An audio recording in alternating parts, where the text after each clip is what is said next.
할렐루야. 우리의 기쁨 되시며 소망 되신 주님을 찬양합니다. 우리 시간 그 주님을 함께 높이 올려드리며 찬양드리며 나아갑시다.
주의 품에 안길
내가 사모할 자 이 세상에 없네. 내 맘과 힘을 믿을 수 없네. 오직 한 가지, 오직 한 가지, 그 진리를 믿나. 주는 나의 힘이요, 주는 나의 힘이요, 주는 나의 힘이요. 영원히 주를, 주님은 우리의 힘이 되십니다. 주는 나의 이 영원히 꺼지지 아니하실 능력의 주님 찬양합니다. 주는 나의 힘이요, 영원히 주를 의지. 주님은 나의, 주는 나의 힘이요, 힘이요, 주는 나의 힘이요. 영원히 주를 의지하리, 의지하리, 의지한 더욱더 의지하리. 영원히. 할렐루야. 우리의 힘과 소망이 되신 주님 홀로 영광 받으시옵소서. 주님만 찬양합니다.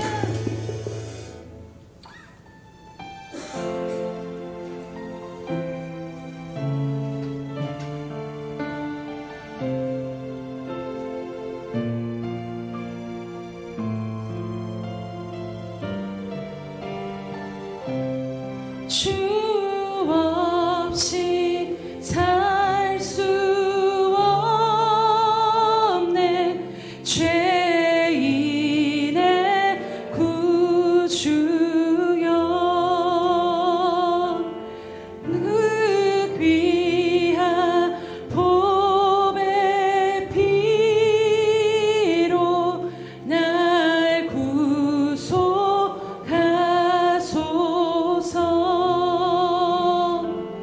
구주의 사랑으로 흘리신 보혈이 내 소망, 나의 위로, 내 영광 됩니다. 주님 없이 살 수 없습니다. 주 없이 살 수 없네. 나 혼자 못 서리. 힘없고 부족하며 지혜도 없도다. 내 주는 나의 생명, 또 나의 힘이라. 예, 주님, 주님을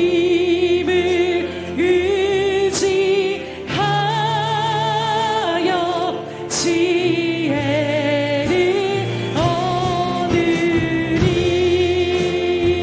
주 없이 살 수 없네. 주 없이 살 수 없네. 내 주는 아시 내 영의 깊은 간구, 마음의 소원 주밖에 나의 마음 위하라.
날마다 우리 짐을 지시는 주 곧 우리의 구원이신 하나님을 찬송할지로다.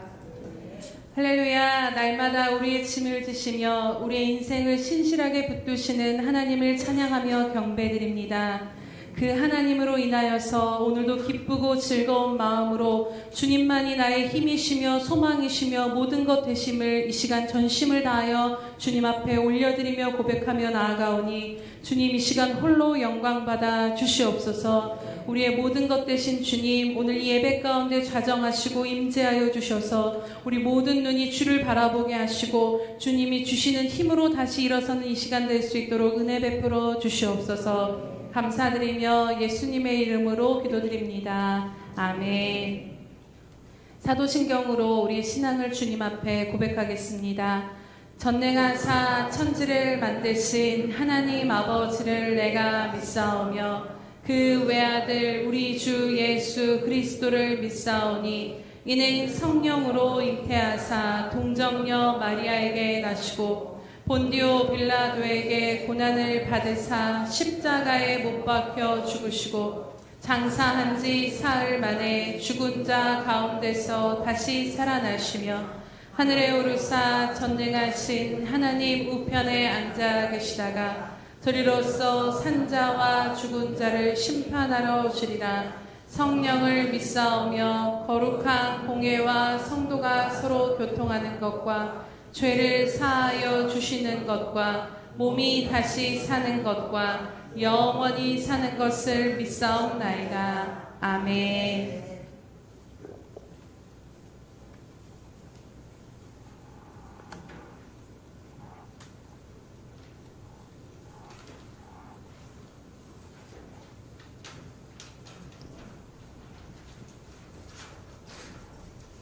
전능하신 하나님이 나의 하나님이시며 나의 구원자이시며 세상의 통치자이십니다.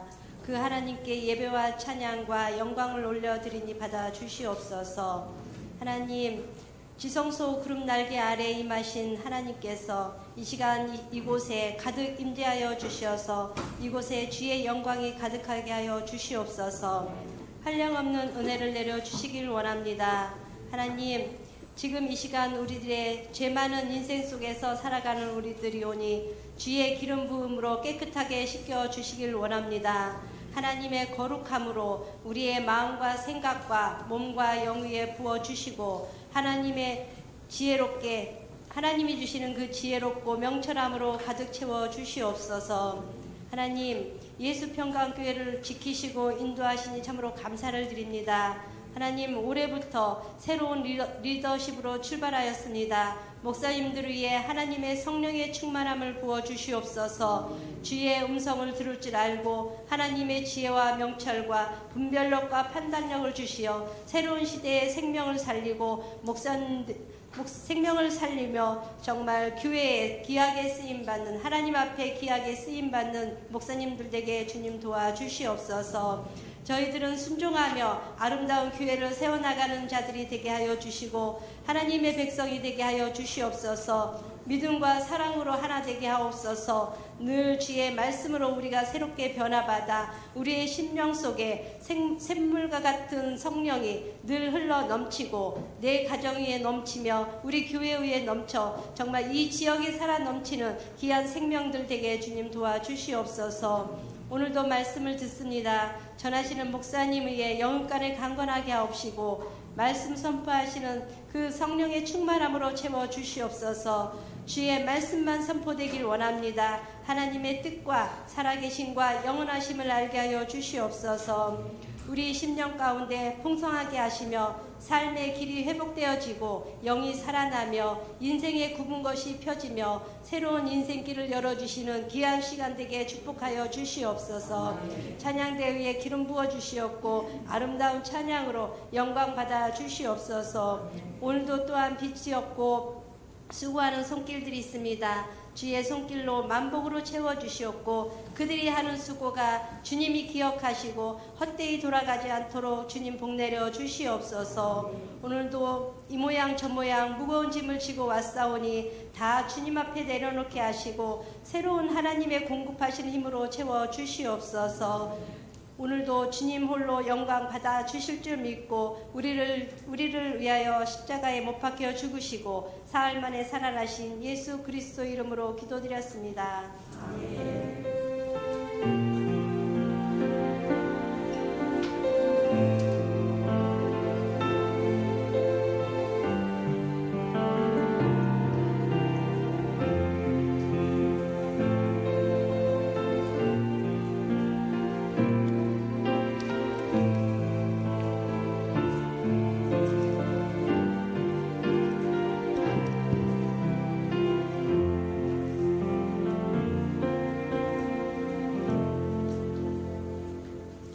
할렐루야. 주님의 은혜가 저와 여러분에게 충만히 많은 시간 되기를 축복합니다. 주보의 교회 소식란을 참고하시길 바랍니다. 늘 고백해 드린 것처럼 오늘도 고백해 드리면서 올해 저와 여러분의 공동의 기도를 마음판에 심으시기를 축복합니다. 우리 예수 평강교회 주인 되신 예수님, 한 번 더 고백해 드리도록 합니다. 우리 예수 평강교회 주인 되신 예수님, 아멘. 그렇게 되기를 주님의 이름으로 축복합니다. 우리 올해 2024년 저 온 교회가 함께 부르짖을 공동의 기도니까 마음판이 새기고 또 그대로 이루어지는 것을 보는 저와 여러분 되기를 축복합니다. 배에서 생수의 강이 흘러넘친다고 하는 것은 생명이 충만하다고 하는 거다. 생명이 충만하면 저와 여러분 이길 수 있는 사람들이 된다고 하는 것 잘 기억하며 살아가는 은혜가 있기를 축복합니다. 333 성경 1표 나와 있으니까 잘 따라오셔서 1년에 한 번 정도를 꼭 통독하고 지나가는 저와 여러분 되기를 축복합니다. 이제 마지막 시대에 이제 세상은 갈수록 더 혼란스러울 텐데 무엇이 진리인지 분별할 수 없게 된다는 거예요. 보수 얘기를 들으면 보수 얘기가 맞는 것 같고, 진보 얘기를 들으면 진보가 맞는 것 같고, 야당 얘기를 들으면 야당이 맞는 것 같고, 여당 얘기를 들으면 여당이 맞는. 저와 여러분 이제는 혼돈의 시대가 왔다.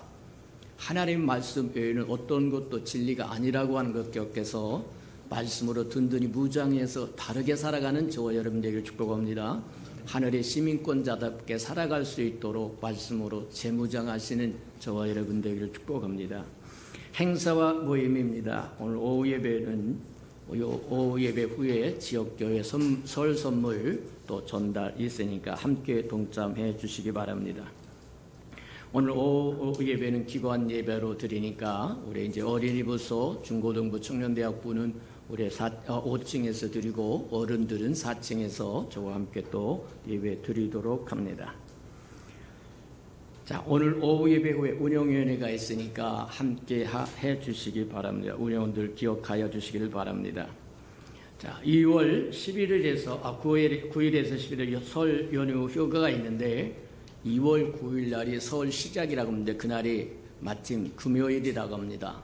그래서 금요일 날 새벽과 금요일 철야가 없고 가정 예배로 대신하니까 참고하시기 바랍니다. 그래서 9일, 10일, 10일 그렇게 저거 예배 휴일인 것 같으니까 12일 날은 정상적으로 새벽 예배 드리고 다 합니다. 그러니까 참고하시고 9일 날만 예외로 저와 여러분에게 주어지는 것이니까 참고하시고 가족끼리 모여서 가족들이 또 한 해를 어떻게 살아갈 것인지 서로 담소도 나누고 예배 드리는 저와 여러분들을 축복합니다.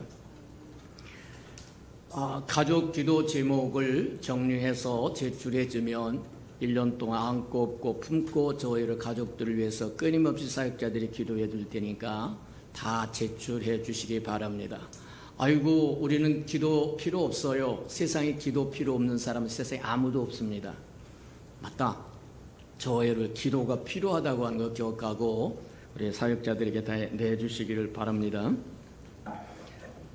2월 3월 행사 점검을 한번 해보도록 합니다. 2월 11일 오후 예배는 가정 예배를 드리고 18일 주간 성찬 예식이 있고 기관 예배로 드려집니다.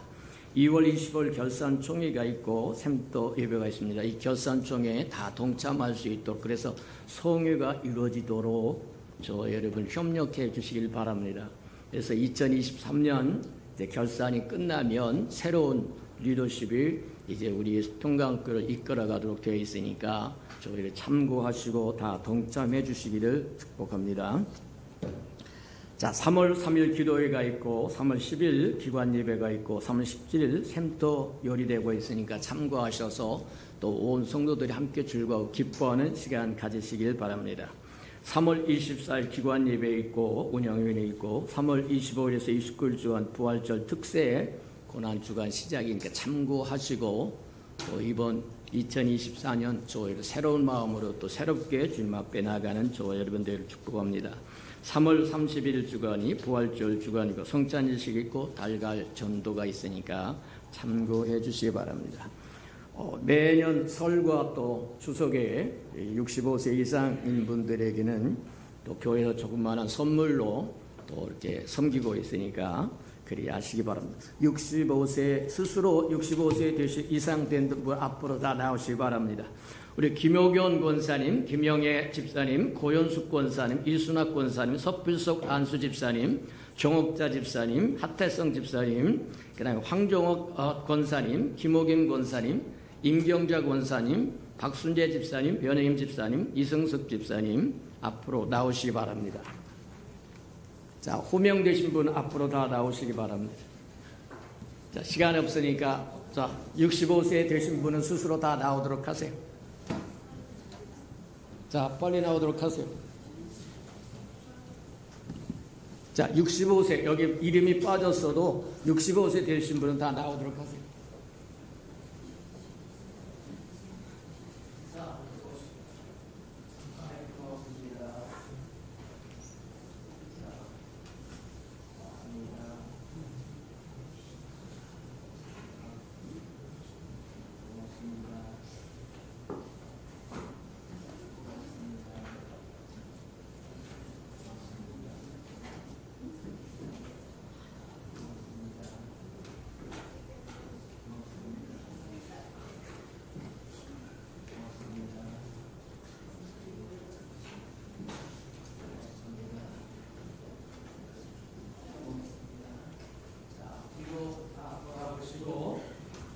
그 자리에서 다 일어나시기 바랍니다.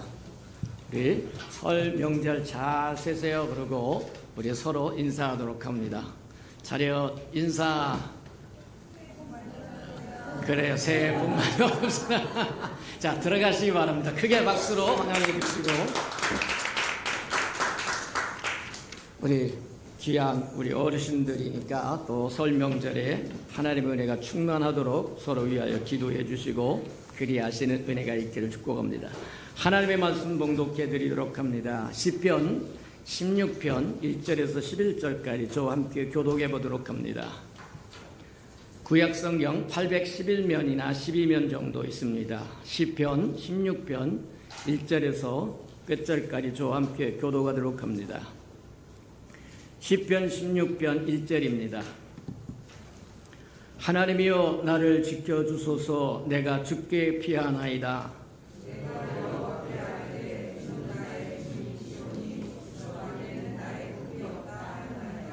땅에 있는 성도들은 존귀한 자들이니 나의 모든 즐거움이 그들에게 있도다.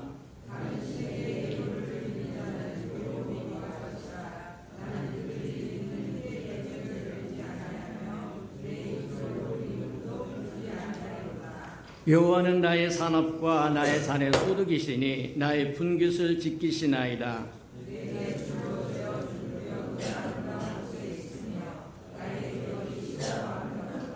나를 훈계하신 여호와를 송축할지라. 밤마다 내 양심이 나를 교훈하도다.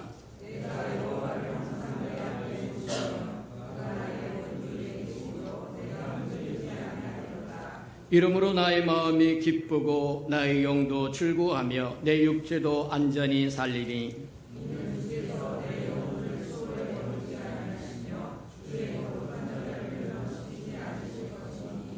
11절 다 같이 시작. 주께서 생명의 길을 내게 보이시리니 주 앞에는 충만한 기쁨이 있고 주의 오른쪽에는 영원한 즐거움이 있나이다. 아멘. 우리 아름다운 샬롬 성가대가 나오셔서 하나님께 아름다운 찬양을 드리신 후에 우리 이명경 목사님 나오셔서 이 한 해를 주와 함께 주님을 모시는 삶의 기쁨으로 살아갑시다 하는 말씀 듣도록 합니다.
기도하겠습니다.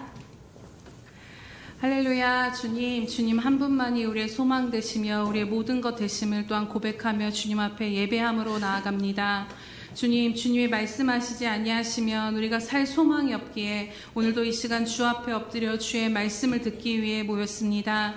주님, 주님의 말씀을 듣는 가운데 우리의 모든 생각과 그것을 가리우는 모든 것들을 이 시간 예수님의 거룩한 보혈로 덮으시고 결박하여 주시옵소서. 그래서 오직 말씀하시는 그 주님만 주목하며 바라보게 하여 주시옵소서.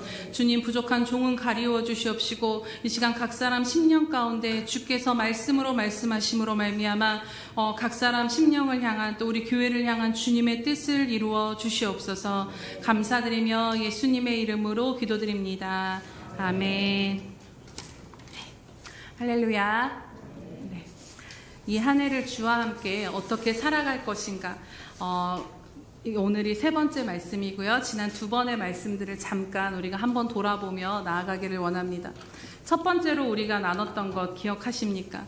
네, 여호사밧의 그 어린아이에서부터 그 왕에 이르기까지 닥쳐오는 그 전쟁 가운데 어찌할 수 없어서 그 하나님 한 분만을 신뢰하며 나아갔을 때 이 전쟁은 너희의 것이 아니라 내 것이라 말씀하신 그 하나님을 믿음으로 신뢰하며 여호사밧은 군대를 앞세운 것이 아니라 하나님을 찬양하는 자들을 앞세워서 그 하나님이 행하실 것들을 믿음으로 바라보며 고백하였습니다. 그것처럼 이 한 해를 살아가실 때 우리의 상황이 어떠하든지 그 하나님을 하나님으로 인정하는 그 삶의 고백과 예배의 고백이 저와 여러분의 삶에 계속해서 지속되어지기를 주님의 이름으로 축복합니다. 우리의 몫은 어떠한 상황에도 하나님이 행하실 것입니다. 어떠한 상황에도 하나님은 나의 하나님이시고 모든 일들 가운데 하나님의 선을 이루실 것입니다라는 그 믿음의 예배를 드리는 것임을 기억하시기 바랍니다. 두 번째 말씀은 사람이 떡으로만 사는 것이 아니라 여호와의 입에서 나오는 모든 말씀으로 사는 것이라는 것을 함께 나누었습니다. 사단이 예수님을 시험하였던 것과 같이 사단은 우리에게 떡이라는 그 현실의 문제들이 우리의 인생에 숨통을 쥐고 있는 것처럼 우리를 미혹하며 그것에 꽁꽁 매어서 살도록 합니다. 하지만 하나님의 자녀된 저와 여러분에게 주어진 삶은 떡을 구하는 것에 매이는 삶이 아니다라는 것입니다. 왜냐하면 마태복음 6장 말씀과 같이 우리가 그것을 메어서 살 수밖에 없는 그 삶의 모든 것들은 이미 하나님께서 다 알고 계시고 우리의 머리칼까지 세신 바 되시며 들풀도 공중에 나는 새도 돌보시는 그 하나님께서 우리가 있어야 될 것들을 다 아시고 채우시겠다라고 약속하셨기 때문입니다. 그러기에 우리에게 주어진 삶은 우리에게 삶에 매이는 것이 아니라 먼저 그의 나라와 그의 의를 구하며 하나님의 얼굴을 구하고 하나님의 말씀을 따라 살아가는 것에 우선순위를 두고 그것을 의지하며 사는 삶인 줄로 믿습니다. 이것이 바로 우리가 사는 법칙입니다. 그럼에도 불구하고 우리가 처한 현실의 문제들은 계속해서 주님보다는 떡을 구하는 것에 우리로 하여금 매이게 한다라는 것입니다. 또한 그 가운데서 우리의 삶이 힘든 것은 다른 것이 아니라 하나님의 말씀의 부재로 인하여서 오늘 내가 무엇을 붙잡아야 할지 모르기에 우리의 삶에 떠내려서 살아가는 것들을 발견하며 근심과 염려와 두려움 가운데 있는 것을 발견하게 됩니다. 그렇기에 이제 우리가 이 한 해를 또 살아가실 때 결단하실 것은 매일매일의 내 삶이 떡을 구하는 것에만 매어서 떠내려가지 아니하도록 오늘 내 삶을 주님 앞에 그 말씀의 닻을 내려서 흔들리지 않도록 하는 것인 줄로 믿습니다. 날마다 주님 앞에 나아가 그분의 은혜를 구하며 그분의 얼굴을 구하며 그분의 말씀이 중심이 되어 살아갈 때 이 모든 것을 더하시는 그 은혜가 여러분의 삶 가운데 충만할 것을 주님의 이름으로 축복합니다. 이제 오늘 이 한 해를 주님과 함께 어떻게 살아갈 것인가, 그 세 번째 말씀, 주님을 모신 삶의 기쁨으로 살리라라는 그 말씀을 함께 나누고자 합니다. 얼마 전에 제가 새벽 예배 설교를 담당하는 주간이었습니다. 새벽 예배를 담당하는 주간은 이제 거의 잠을 못 자고 설교를 준비하는 것을 알기에 저희 남편이 이제 그게 안타까웠는지 그 주간은 좀 스케줄을 조정해서 좀 일찍 와서 아이들을 함께 돌보아 주었습니다. 그래서 애들을 이제 밥해서 먹이고 치우고 이제 씻겨서 옷을 입히고 있는데 남편이 저한테 이런 말을 하더라고요. 애들을 키우는 게 참 고단하지? 그러면서 너도 하고 싶은 게 있을 텐데 마음대로 못하게 사니까 참 고단하지? 이러더라고요. 근데 그 다음에 저한테 툭 던진 그 말이 제 마음에 새겨져서 그것이 떠나질 않았는데요. 아이를 키우는 일이 참 고단한 삶이라는 그 말 끝에 저희 남편이 던진 말은 고단하지만 참 행복하다. 이런 말을 하였습니다. 여러분 이해가 되십니까? 네, 정말 맞는 말입니다. 그런데 그 말을 듣는 순간 남편의 말이 아니라 주님이 저한테 이야기하시는 것과 같이 여겨졌습니다. 주님을 따라가 보겠다고 순종은 했는데 막상 현실을 헤치고 가야 할 일들이 상당하게 고단하게 느껴졌던 저에게 주님은 나와 함께하는 길은 고단하지만 행복한 길이야 라고 말씀하셨다는 것입니다. 그러면서 그 음성이 지금도 제 마음 안에 떠나지 않고 계속해서 그 길과 그 삶이 어떠할까를 묵상하게 되어집니다. 그렇습니다, 여러분. 우리가 우리에게 주어진 삶을 산다는 것도 또 예수님을 따라 산다는 것도 어찌 보면 고단하게 느껴질 때가 있습니다. 하지만 그 고단함이 고단함으로 끝이 나는 것이 아니라 고단하지만 행복한 길이라는 것입니다. 저희 남편의 말과 같이 부모로 산다는 게 얼마나 고단한 일인지 굳이 설명하지 않아도 아이를 키워보신 여러분들은 너무나도 잘 아실 것입니다. 하지만 부모로 사는 것만큼 인생에 있어서 또 그만큼 우리에게 완전한 만족과 행복과 기쁨을 주는 일도 없다라는 것을 다 공감하실 것입니다. 네, 와, 진짜 공감해 주셔서 감사합니다. 네, 이처럼 주님과 동행하면서 그분과 함께하는 삶이 때로는 고단해 보이지만 실제로 주님과 함께하며 그분을 따라가는 삶만큼 우리에게 또 기쁨과 만족과 행복을 주는 일도 없다라는 것을 여러분 믿으십니까? 여러분은 주님과 함께하는 이 믿음의 여정 가운데 그 기쁨을 발견하셨습니까? 지금 이 순간 비록 고단하지만 주님과 함께 그 기쁨을 누리고 계십니까? 지금 우리는 우리의 삶의 기쁨을 어디에서 찾고 있는지, 그것을 어디에서 누리고 있는지 오늘 이 세 가지의 질문을 우리 자신에게 던져보기를 원합니다. 우리나라의 참 안타까운 소식은 2003년 이후로 OECD 국가에서 자살률 1위를 굳건하게 지키고 있다는 것입니다. 그것은 이 사회를 살아가는 것이 쉽지 않다라는 것이고 힘들다라는 것에 대한 반증일 것입니다. 또 사람들이 생명을 놓는다라는 것은 행복하지 않고 더 이상 삶의 기쁨이 없다라는 것의 반증일 것입니다. 이러한 부분들을 통해 우리는 삶의 기쁨을 잃어버리면 그 삶에는 의미와 목적을 상실한 채 방황하게 되고 사는 게 버거운 짐이 되어 그 짐을 벗어버리고자 생명력이 꺼져가는 것을 우리는 깨닫게 됩니다. 그렇다면 다시 예수님을 믿고 하나님의 자녀로 살아가는 저와 여러분에게 초점을 두고 한번 생각해 보시기 바랍니다. 우리가 하나님을 믿고 그분을 따르지만 그분으로 인한 기쁨을 우리가 놓쳤다라면, 그것을 모른다라면, 혹시 그분으로 인해서 지금 내 상태가 더 이상 하나님이 내게 기쁨이 되지 못하신다라면 우리의 신앙은 어떠할까요? 하나님을 향한 기쁨을 잃어버린 우리들의 모습은 역시 의미와 목적을 상실한 채 방황하게 되고 주를 따르는 것이 버거운 짐이 되며 그 신앙이 시들하고 생명력이 꺼져갈 수밖에 없다라는 것을 동일하게 생각해 보게 됩니다. 그렇기에 우리에게 있어서 하나님으로 인한 이 기쁨을 누린다라는 것은 우리의 신앙과 나아가 우리의 삶의 생명력과도 같은 것으로 너무나도 중요한 일인 것입니다. 신구약을 통틀어 곳곳에서 하나님이 우리에게 명령하시는 바가 있는데 그것은 바로 여호와를 기뻐하라라는 것입니다. 여호와로 인하여 기뻐하는 것이 너희의 힘이니라고 말씀하시고 주 안에서 항상 기뻐하라고 말씀하고 계십니다. 이것은 단순한 겉면이 아니라 분명한 명령으로 쓰여져 있음에 우리는 주목하게 됩니다. 왜 하나님은 우리로 하여금 하나님을 기뻐하라라고 말씀하시는 것일까요? 그것은 바로 하나님을 기뻐하는 것이 바로 저와 여러분이 존재하는 목적이기 때문입니다. 다시 말해 하나님께서 우리를 창조하신 목적이라는 것입니다. 성경에서 하나님께서 우리를 당신의 영광을 위해서 지으셨다라고 말씀하십니다. 에베소서 1장 12절에는 이는 우리가 그리스도 안에서 전부터 바라던 그의 영광의 찬송이 되게 하려 하심이라라고 말씀하고 있습니다.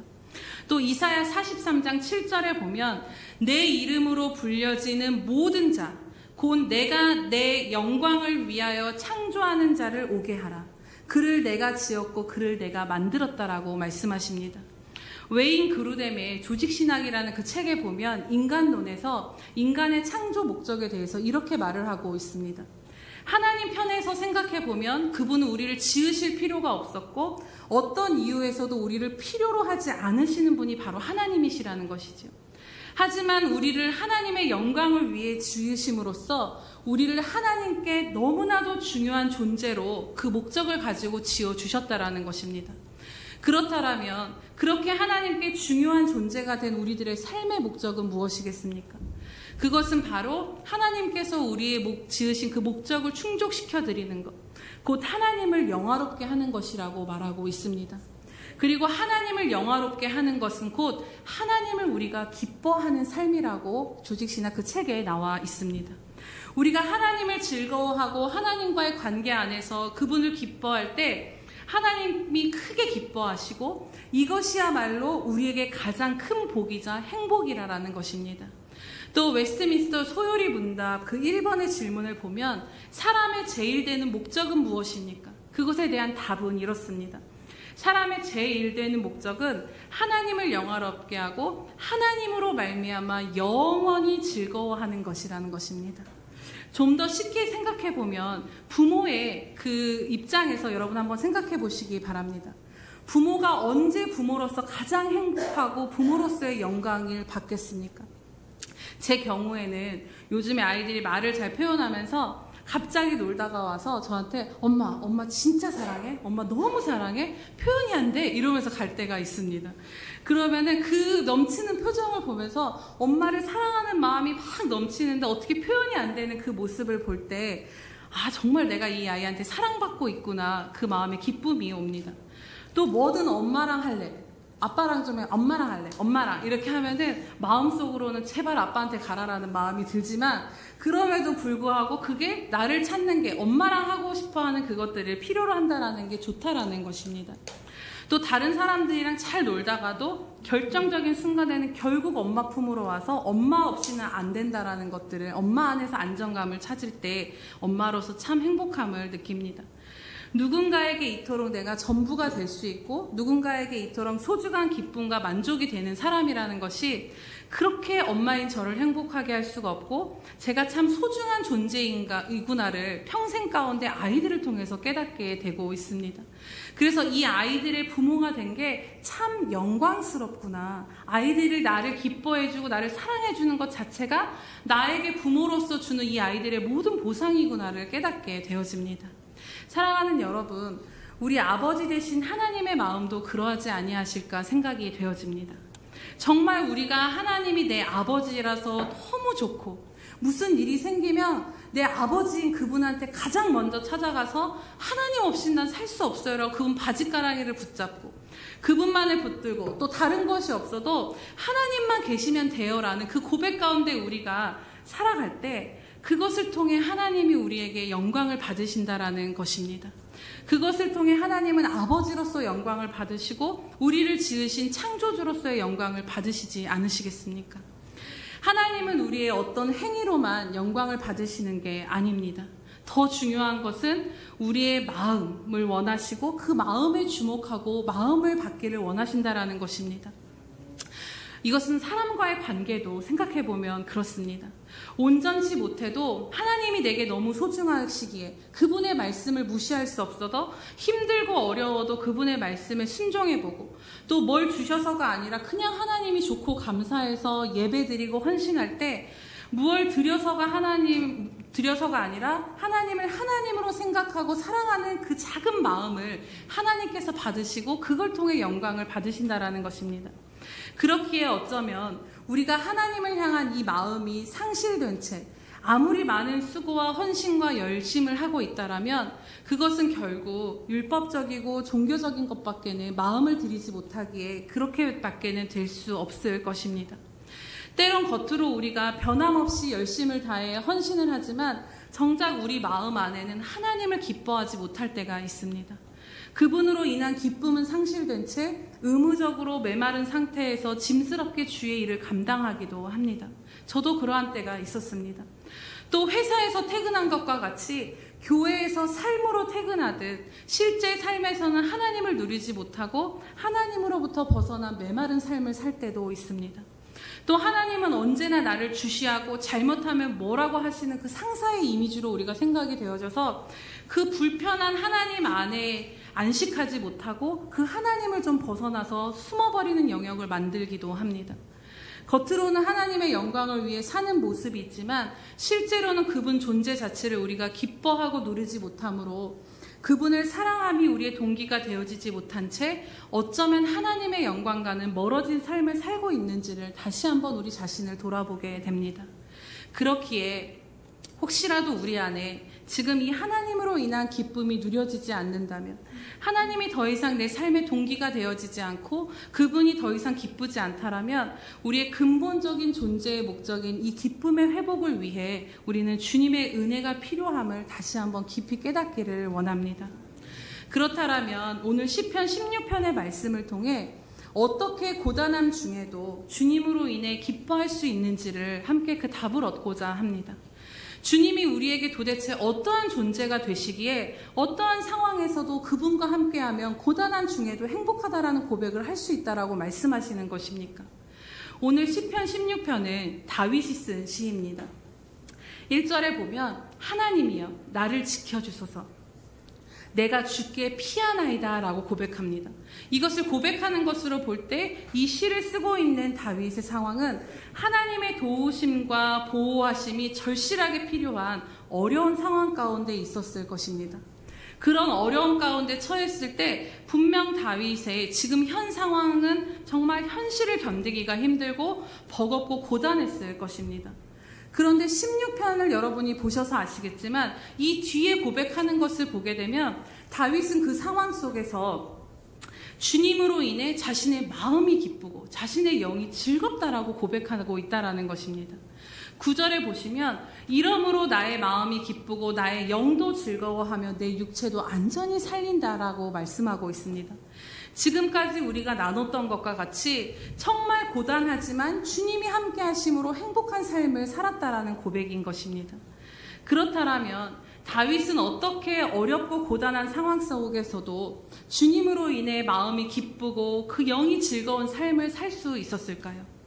우리가 이 시간 다시 한번 짚어보게 되는 것은, 오해하지 않아야 할 것은 오늘 말씀을 드리는 이 기쁨에 대한 정의가 단순히 감정적인 기쁨으로 그치는 것이 아니다라는 것입니다. 우리의 상태에 따라서 우리의 감정이 요동치는 것은 당연한 일입니다. 그렇지만 비록 감정은 흔들릴 수밖에 없는 상황이지만 그럼에도 그 상황을 다스리시고 주관하시는 분이 주님이시기에 그 상황을 허락하시고 인도하시는 그 모든 것이 주님의 손안에 있기에 우리는 그냥 그 상황에 순응하며 계속해서 묵묵히 걸어갈 수 있는 것입니다. 그분의 주권을 인정하기에 주어진 상황에 순종하며 그 안에서 주시는 은혜 가운데 만족하며 기쁨을 누리는 것이 바로 주님 안에서 누리는 기쁨이라는 것이지요. 첫 번째 2절 말씀을 보시면 내가 여호와께 아뢰되 주는 나의 주님이시오니 주밖에는 나의 복이 없다 하였나이다 라고 말씀합니다. 주밖에는 나의 복이 없다라는 것입니다. 사실 이 2절의 고백이 모든 것을 종합한 한마디로 요약된 이유이기도 합니다. 세 번역으로 다시 읽어드리면 나더러 주님에 대해서 말하라면 하나님은 나의 주님, 주님을 떠나서는 내게 행복이 없겠다 하겠습니다라는 고백과 동일합니다. 즉 주님만이 자신의 복이시기에 어렵고 고단함 가운데서도 그 주님이 함께 하심으로 인해서 기뻐할 수 있다라는 것입니다. 여기서 말씀하시는 복은 히브리어로 토브라는 단어입니다. 이 단어는 창세기에 보면 하나님께서 사람을 지으시고 보시기에 심히 좋았더라라고 했을 때 쓰였던 그 토브와 같은 단어입니다. 즉 이것은 가장 좋은 것, 선한 것을 이야기합니다. 다윗에게 있어서 주님밖에는 복이 없다라는 것의 의미는 다윗에게 있어서 가장 좋은 것은 하나님밖에 없다라는 것입니다. 하나님만이 자신의 기쁨이고 하나님이 계심으로 인해서 자신 행복하다라는 고백인 것입니다. 사실 다윗은 세상 사람들이 갖고자 하는 모든 좋은 것들을 다 누렸던 사람이기도 합니다. 왕으로서 안 누려본 것이 없을 정도로 세상이 좋다라는 것을 다 누렸습니다. 하지만 그 모든 좋은 것을 누려본 다윗의 고백은 그 좋은 것보다도 비교할 수 없을 만큼 주님이 가장 좋은 분이시고 가장 복이시라는 것입니다. 이처럼 우리가 어떠한 상태이든 어떤 상황이든지 이보다도 더 좋을 수 없는 주님이 나와 함께 하심을 믿는다라면 세상 가장 좋은 것을 복을 소유한 자임을 우리는 또한 깨닫게 됩니다. 그렇기에 상황이 부족하고 어려워도 가장 좋은 것을 소유한 나이기에 당당하고 기뻐하며 만족할 수 있다는 것을 오늘 말씀 가운데 깨닫게 됩니다. 또한 나의 가장 좋은 것이 되어주신 주님이시기에 그 주님과 함께하면 그분의 주권 아래 주어진 모든 것 또한 선한 것임을 다윗은 오늘 고백하고 있습니다. 무슨 말인가요? 바로 주님은 나에게 가장 좋은 것, 가장 선한 것을 베푸시는 분이시라는 것입니다. 비록 당장 내 삶이 좋아 보이지 않고 절망적이고 힘들어 보여도 내 삶의 주인 되신 주님은 나에게 가장 좋은 것을 주시는 분이시기에 이 모든 것을, 이 안 좋아 보이는 이 상황까지도 합력하여 선을 이루실 것이고 결국에는 내 인생을 가장 최선으로 인도하실 분이심을 믿는 것인 것입니다. 우리가 오늘 다윗과 같이 그러한 주님을 이러한 믿음으로 바라볼 때 우리 역시도 어렵고 고단한 인생 가운데서도 주님을 인한 기쁨을 고백하게 될 줄로 믿습니다. 두 번째로 5절에서 6절 말씀을 함께 보도록 하겠습니다. 여호와는 나의 산업과 나의 잔의 소득이시니 나의 분깃을 지키시나이다. 내게 줄로 재어준 구역은 아름다운 곳에 있으며 나의 기업이 실로 아름답도다. 아멘. 주님 밖에는 나의 복이 없다라는 것에 대해서 조금 더 구체적으로 고백하고 있습니다. 새 번역으로 다시 읽어드리면 주님이야말로 내가 받을 유산의 몫입니다.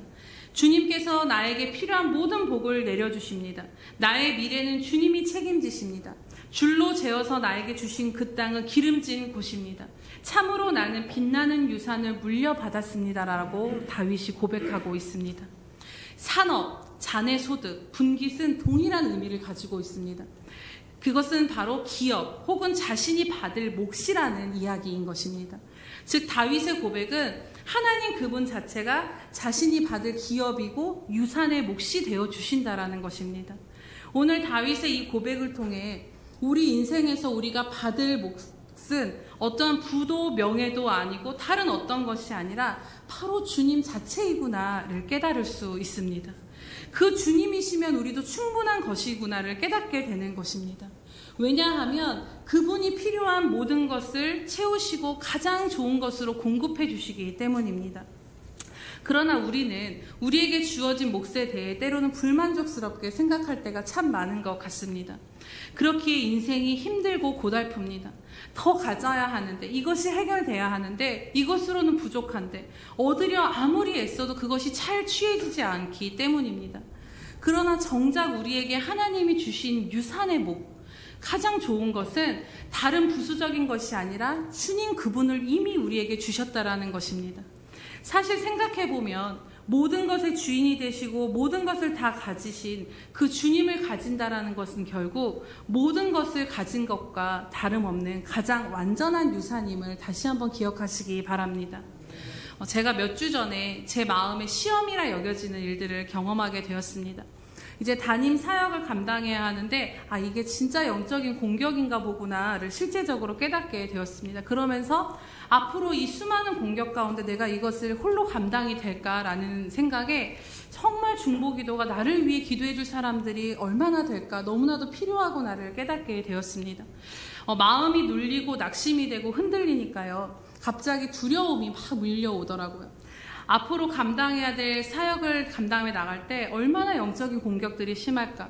그런데 저도 저희 남편도 저희가 처음 그 가정에서 믿어서 신앙의 일대로 서 왔었기에 싸워 나아가야 하는 상황이기에 참 그 상황이 제 그 당시의 눈앞에서는 암담해 보였습니다.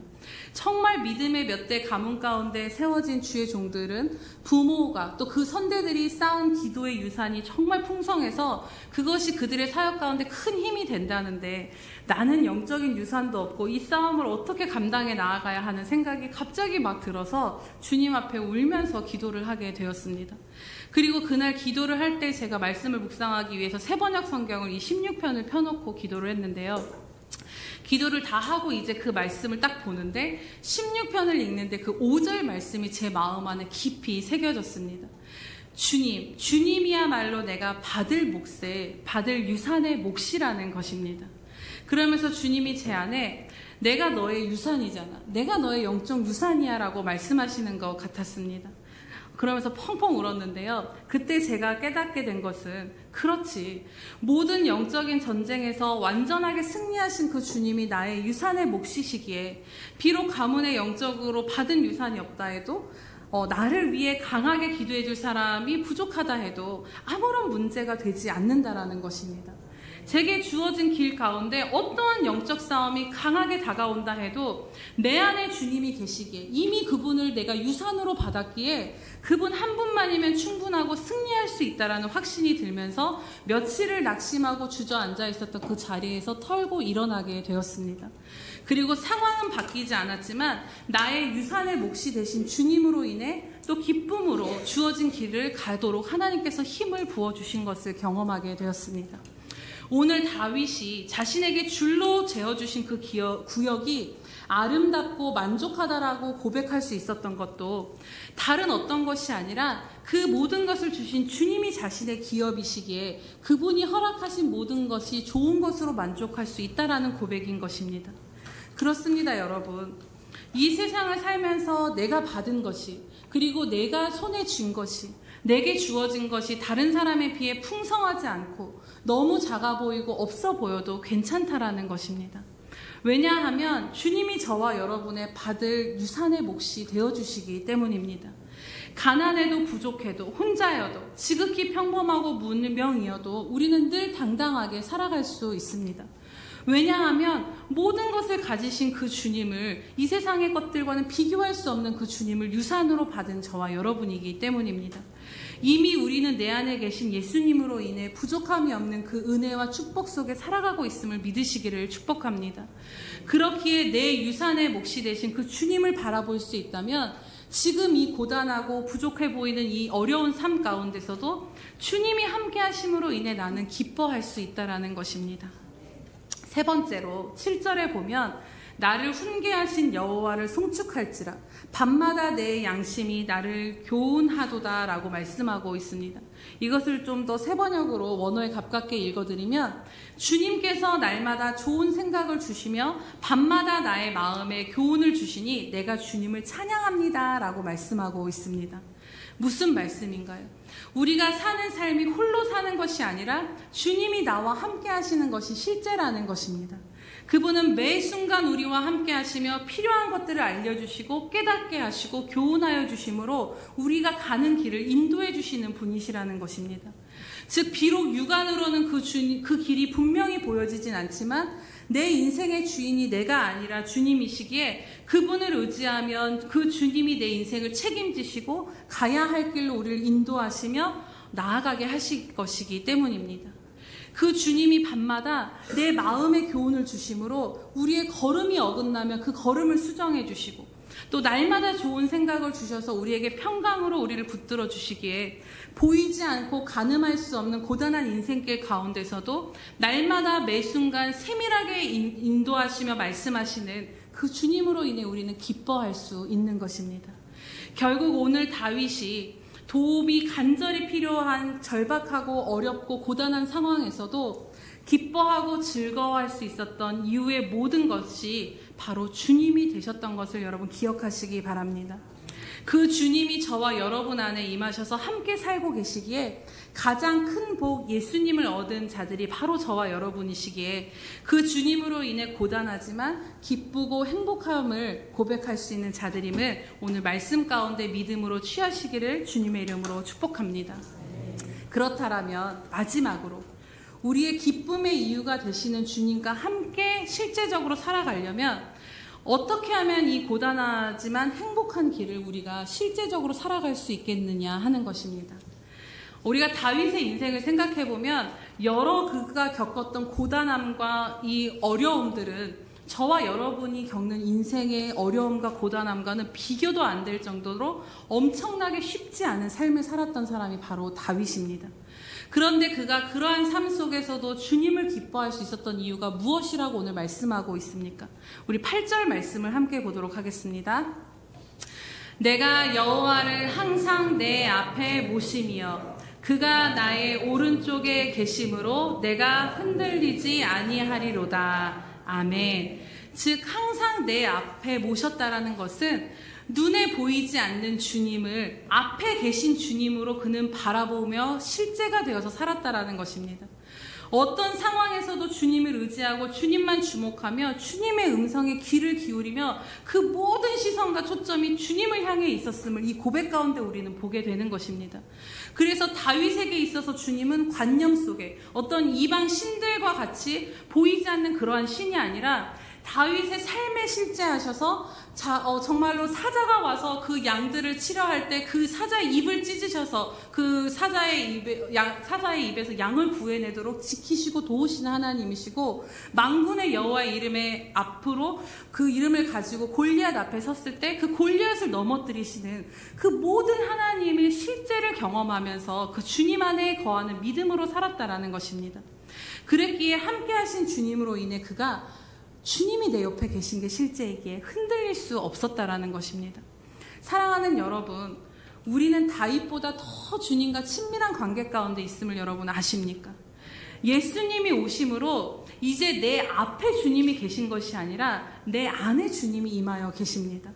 우리 십자가에서 주님과 함께 죽은 자들입니다. 내가 십자가의 그 복음을 믿는다라는 것은 내가 주님과 함께 십자가에서 죽고 주님의 생명에 연합되어서 주님과 함께 온전히 하나가 되었음을 믿는다라는 그 믿음인 것입니다. 그렇기에 그렇다면 주님과 우리는 뗄래야 뗄 수 없는 관계 안에 살아가고 있는 것입니다. 그 무엇도 우리를 주님에게서 뗄 수 없는 가장 가까운 관계 가운데 우리는 주님과 함께 살고 있습니다. 그렇기에 멀리 계신 주님이 아니라 이미 내 안에 계신 그 주님을 바라보며 그 주님을 의식하고 매 순간 찾으면 그 주님이 내 삶의 실제가 되어지는 은혜가 누려질 수밖에 없다라는 것입니다. 하지만 우리의 현실은 우리가 이 긴장을 놓는 순간 그 삶에 떠밀려서 주님이 내가 주님 안에 거하고 있음에도 불구하고 그 영적인 눈을 가리워서 이미 내 안에 계신 그 주님을 바라보지 못하게 한다라는 것입니다. 또 사단은 우리를 향해 주님을 위해 예배하고 헌신하고 봉사하고 모든 것은 다 하도록 허용하지만 내 안에 계신 주님과의 그 생명 있는 교제의 기쁨은 우리로 하여금 누리지 못하게 한다라는 것을 우리는 기억해야 합니다. 예배, 헌신, 봉사, 훈련은 다 좋아. 하지만 내 삶에서 예수는 실제가 될 수 없다라고 우리를 붙들고 있습니다. 또 내게 문자적으로만 존재하는 것이 바로 예수이고 고백하고 찬양해도 되지만 실제로는 예수를 의지하지 않고 내 짐은 다 네 것이야라는 그런 미혹 가운데 우리를 지금도 공격하고 있다라는 것입니다. 그래서 결국 우리에게 신앙생활에 있어서 어떤 기쁨도 감격도 없이 그저 종교 생활을 하는 것으로만 그치게 만든다라는 것입니다. 그래서 결국 예수님을 믿지만 모든 짐들을 여전히 내가 떠안은 채 여전히 내 삶에 눌리고 매이고 어떠한 삶의 활력도 기쁨도 없이 주님과 동행하는 이 은혜를 누리지 못하게 하므로 순간순간 하나님이 기쁘지 않은 상태로 우리로 살아가게 한다라는 것입니다. 그래서 우리의 영적 싸움의 근본은 매 순간 주님으로부터 우리의 눈을 가리우고 멀어지게 하는 것들로부터의 싸움이 바로 우리 앞에 주어진 영적 싸움이라는 것을 기억해야 합니다. 그래서 히브리서에 보면 믿음의 주여 온전케 하시는 이인 예수를 바라보라라고 말씀하십니다. 그런데 영어 성경에 보면요, 예수를 향한 시선을 픽스하라라고 말씀하고 있습니다. 픽스하다라는 것은 그냥 어쩌다 바라보는 것이 아니라 고정하라라는 것입니다. 그 주님에게서 내 시선을 놓치지 않고 그 주님께 내 시선을 고정하라라고 말씀하고 있다라는 것입니다. 교회에서만이 아니라 매일의 매 순간 우리의 거처가 주님 안에 있음을 믿는 그 믿음이 실제가 되어서 그 순간 주님께 집중하며 동행하며 살아가도록 우리의 믿음의 싸움을 하며 주님의 은혜를 구하며 나아가시기를 주님의 이름으로 축복합니다. 우리가 주님 안에 거하고 있는 이 삶을 임신을 했을 때 이거구나라는 것들을 조금 실제적으로 깨닫게 되었습니다. 아이가 부모와 엄마와 탯줄이 연결되어 있을 때 그 아이는 그 엄마의 존재를 인식하지 못한 채 살아가지만 그 아이가 먹고 공급받고 생명이 유지할 수 있는 그 모든 근원이 누구로부터 오는 것입니까? 바로 어미 뱃속에 있기 때문에 그 생명이 유지되는 것처럼 저와 여러분도 주님과의 관계가 그러하다라는 것을 기억하시고 우리가 주님 안에 거하고 있음을 기억하시기 바랍니다. 분명한 것은 우리의 전 존재를 주님께 드리고 그분을 간절히 구할 때 반드시 주님은 가장 가까운 곳에 계시는 주님을 발견하게 하시고 함께 해주시는 은혜를 베풀어 주신다라는 것입니다. 사람과 사람 사이에도 깊은 의지의 관계가 되려면 오랜 시간의 사귐이 필요합니다. 이제 우리도 그러한 것처럼 오직 주님만을 삶에서 간절히 구하고 그 주님과 깊은 사귐으로 나아가기로 결단하며 또 그렇게 이끌어주고 싶어 하시는 주님께 오늘 은혜를 구하며 나아가시기를 축복합니다. 그러면 우리는 주님 안에 온전히 거하여 그분과 함께함으로 어떤 어려움과 고단함 속에서도 나를 붙들어 주시는 주님으로 인해 흔들리지 않는 그분으로 인한 기쁨을 누리며 살아가게 될 줄로 믿습니다. 이제 말씀을 마치고자 합니다. 오늘 11절 말씀이 새번역 성경에는 이렇게 나와 있습니다. 주님께서 몸소 생명의 길을 나에게 보여주시니 주님을 모시고 사는 삶엔 기쁨이 넘칩니다. 주님께서 내 오른쪽에 계시니 이 큰 즐거움이 영원토록 이어질 것입니다. 아멘. 그렇습니다. 믿으십니까? 사랑하는 여러분, 주님을 모시고 사는 삶은 짐스럽고 힘들고 고단한 삶이 아니라 주님을 모시고 사는 삶에는 기쁨이 넘치는 삶임을 믿으시길 축복합니다. 그러나 어느새 돌아보니 고단한 현실에 치여서 또 세월이 흘려 무뎌져서 정말 중요한 주님으로부터 이 기쁨을 놓치고 그냥 퍽퍽하게 힘들게만 걷고 있는 우리들의 모습이 있었다면 오늘 주님이 저와 여러분을 향해 말씀하시는 것을 붙잡으시기 바랍니다. 고단해도 나와 함께하는 삶은 행복하고 기쁜 삶이야.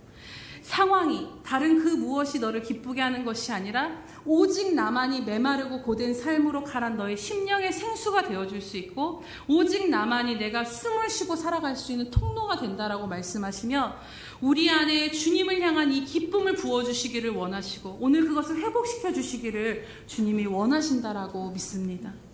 스바냐 3장 17절에 이렇게 말씀하십니다. 너의 하나님 여호와가 너희 가운데 계시니 그는 구원을 베푸실 전능자이시라. 그가 너로 말미암아 기쁨을 이기지 못하시며 너를 잠잠히 사랑하시며 너로 말미암아 즐거이 부르며 기뻐하시리라 하리라. 이것이 바로 지금 여러분을 바라보시는 하나님의 마음입니다. 그분은 우리와 함께 계시고 구원을 베푸시는 분이시며 여러분 한 분 한 분을 기뻐하시고 반기시며 사랑으로 늘 우리를 새롭게 해주시길 원하시고 여러분을 바라볼 때 왜 그것밖에 못하냐 이것이 아니라 정말 기뻐하며 여러분 자체가 그분에게 노래가 된다라는 것입니다. 하나님께 우리가 그분의 노래이며 기쁨이 되는 존재인 것처럼 저와 여러분에게도 하나님을 향해 우리가 그러한 고백을 드릴 수 있게 되기를 원합니다.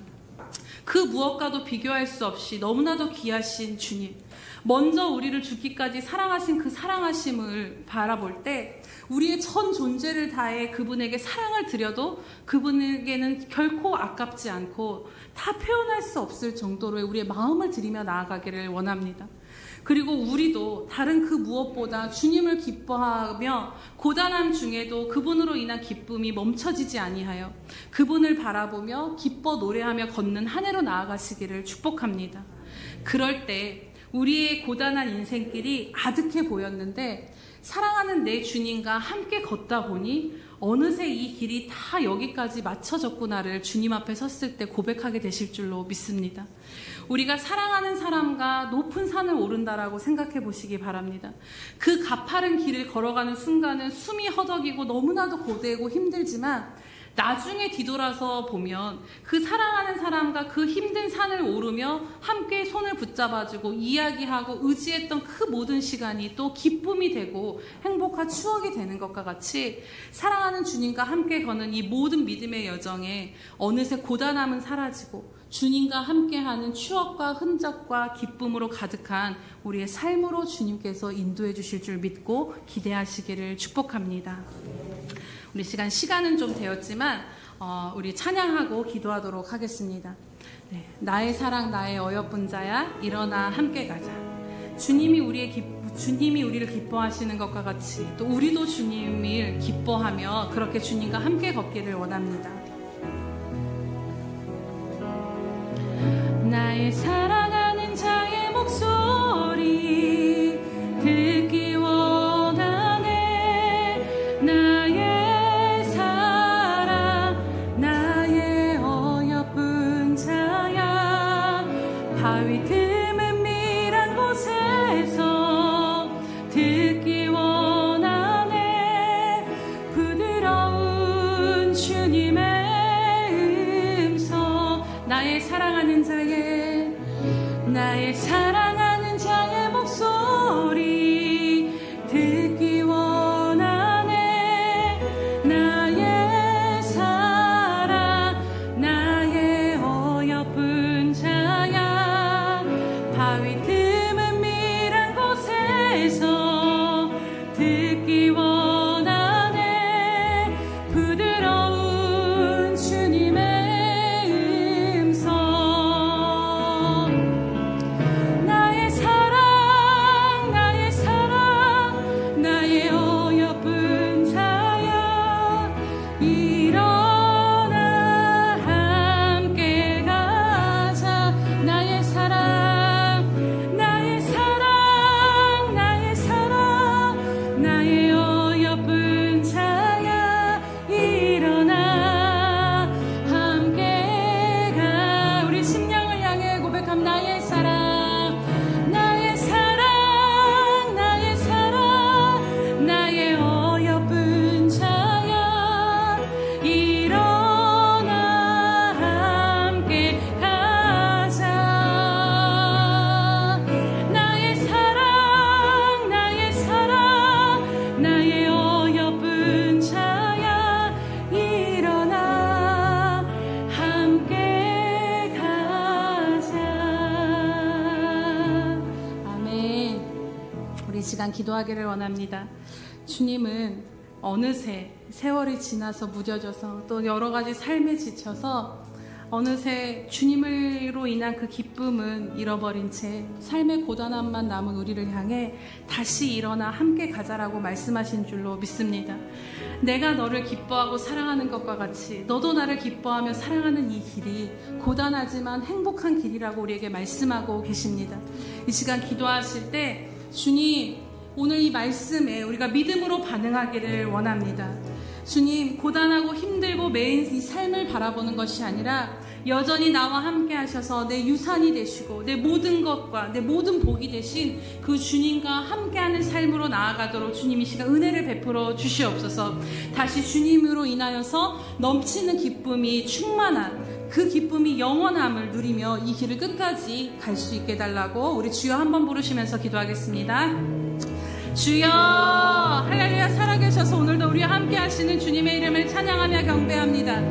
사랑하는 하나님 아버지, 오늘도 이 한 해를 바라볼 때에 하나님 또 메마름과 고단함 가운데 한 해를 시작하게 하지 아니하시고 또 우리에게 다시 한번 말씀하시며 하나님 이 기쁨이 있음을, 주님 안에 주님과 함께하는 길은 영원한 기쁨이며 충만한 기쁨의 길임을 우리에게 말씀하여 주심을 감사합니다. 하나님, 어느새 그것을 놓치고 우리가 메마름과 하나님을 기뻐하지 못한 채 살아가고 있었던 하나님 또 주님을 거부한 우리의 모든 마음의 영역 가운데 이 시간 주의 은혜의 빛을 비춰주셔서 전심으로 주님을 찾고 구하는 길로 나아갈 수 있도록 주님 우리를 붙들어 주시옵소서. 아바이럴로스라레고슈랄바르로스를 하나님 우리 가운데 은혜 베풀어 주셔서 하나님 우리로 하여금 모든 삶 가운데 주님과 함께함으로 이 행복함을 누리며 나아가는 저희들의 삶이 되어질 수 있도록 주님 붙드시고 인도하여 주시옵소서. 그렇게 우리가 하나님을 영화롭게 하기를 원합니다. 아버지 하나님 감사합니다.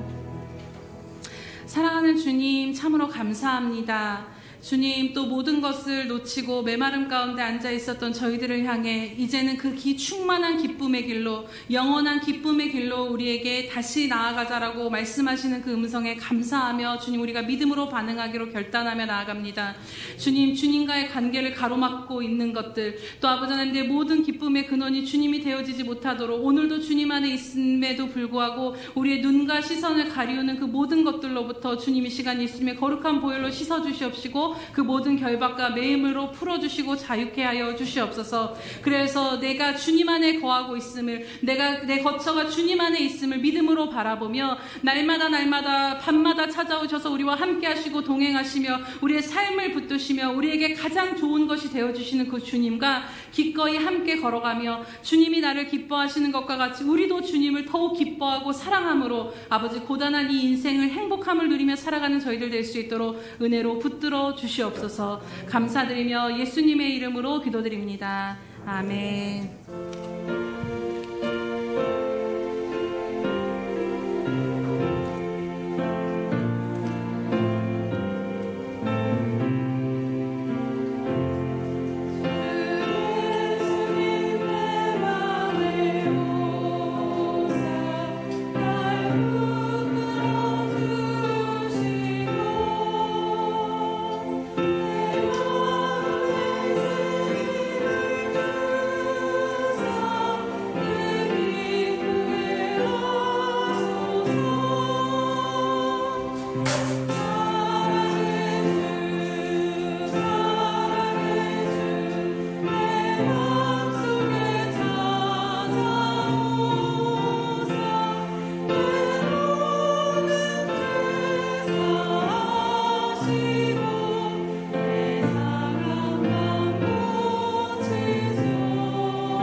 사랑하시고 자비로우신 주님, 감사합니다. 우리에게 시마다 때마다 말씀을 들려주시며 우리의 심령을 흔들어 주시니 인하여 감사합니다.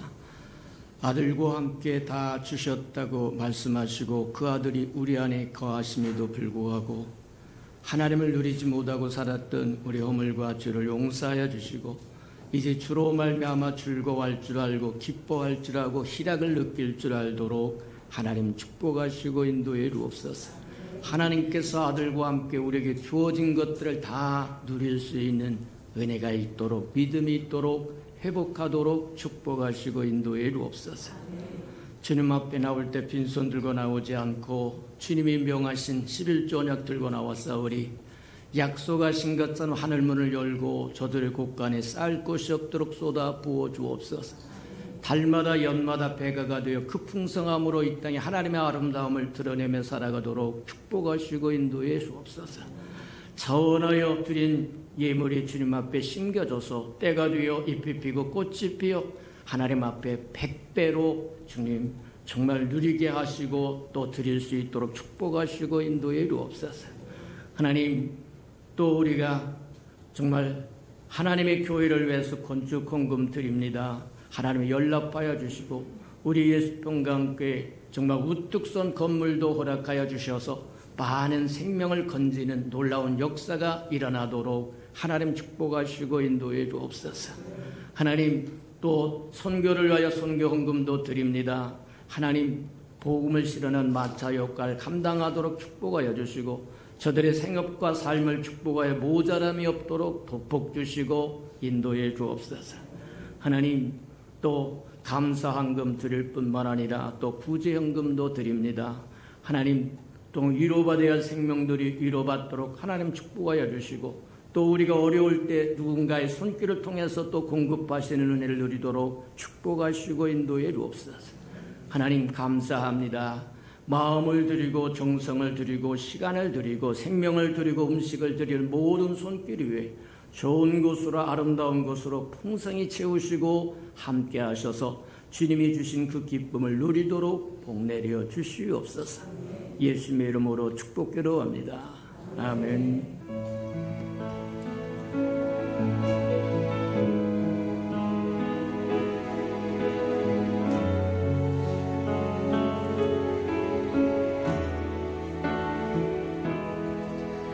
내가 소망하는 아버지 나라 주님 오시는 그날 완성되리. 우린 고대 안에 주님 오시는 그날을 마라나타. 비록 부족함과 슬픔 많아도 주를 알아갈 때 참 만족 있네.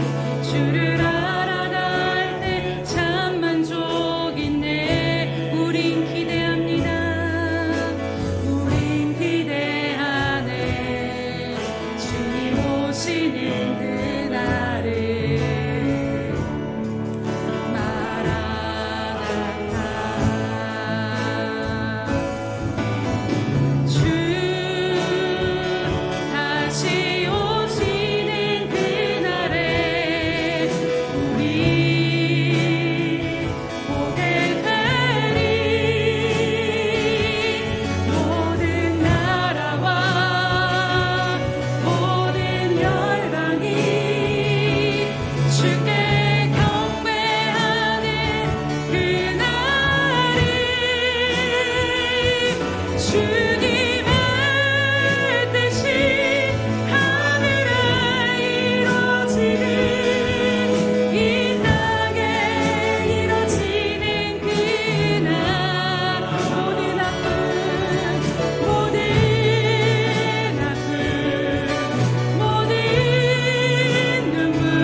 지금은 자기의 사람들을 사랑하시되 끝까지 사랑하시는 예수 그리스도의 크신 사랑하심과 우리를 사랑하사 자기의 아들까지도 아낌없이 내어주신 하나님 아버지의 한량없으신 은혜와 못난 우리를 간수하시며 끝까지 함께하시며 인도하시는 성령님의 교통 감화 역사하심이 오늘 다시 주님을 모신 삶의 기쁨으로 살아가기로 결단하며 갈망하는 모든 예수평강교회 성도들 머리 위에 지금도 주의 복음을 증거하며 땅끝까지 나아가 있는 선교사들의 머리 위에 장차 우리에게 주실 많은 영혼들의 머리 위에 영원히 함께 하시기를 간절히 축원하옵나이다.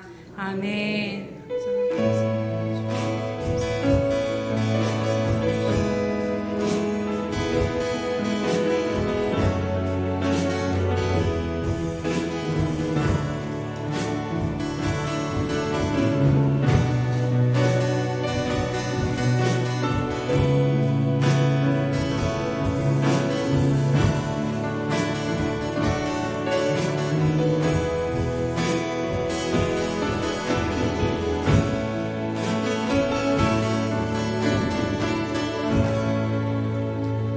함께 하신 주님께 감사와 영광의 박수 올려드립니다.